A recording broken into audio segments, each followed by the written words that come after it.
আমরা যারা এখানে বসে আছি আমরা কখনো নিজের মৃত্যুর কথা ভাবি না।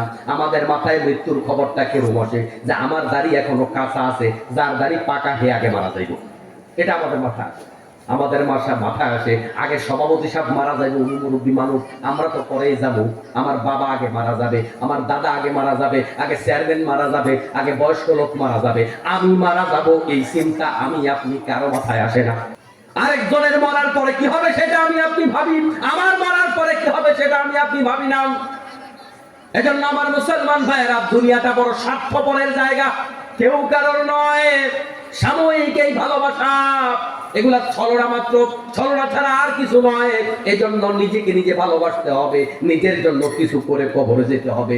এর চাইতে বড় ভালো কাজ আর কিচ্ছু হতে পারে না। এমন একটা সময় চলে আসবে, আজরাইল আলাইহিস সালাম যখন হাজির হয়ে যাবে, তখন আপনি বলবেন একটুখানি 1 মিনিট সময় দাও, স্বাক্ষর দিয়া জমি জমা সব দিয়া দিন মসজিদে।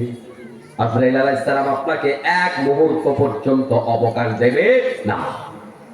এজন্য প্রিয় মুসলমান ভাইয়েরা, সময় থাকতে জীবনের পরিবর্তন করা দরকার। অনেক মানুষ আমাদের সমাজে আছে, দেখবেন বুড়া হয়ে গেছে, এখনো কোরআন শরীফ পড়তে পারে না। কয় হুজুর টাইম পাই না, হুজুর মাথায় ধরে না। মাথায় ধরে না বলার মতো মুরব্বী কম নাই।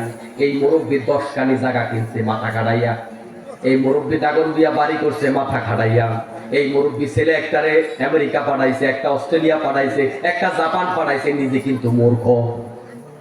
নিজে মূর্খ হয়ে এত কিছু করতে পারছে, শুধু সূরা ফাতিহার অর্থ ওনার মাথায় ঢুকে না। কয় হুজুর মাথায় ঢুকে না। এই কথা বলার সাথে সাথে ফেরেশতারা পিটাইয়া মাথা ভাড়া ফেলবে, মুগুরের বাড়ি একটাও কম করবে না, মাথায় ঢুকে না বলা যাবে না। আল্লাহ রাব্বুল আলামিন বলেন ওয়া নুয়াসসিরুল কুরআনা লিয-যিকর, বুঝার জন্য আমি কোরআনকে সহজ করেছি।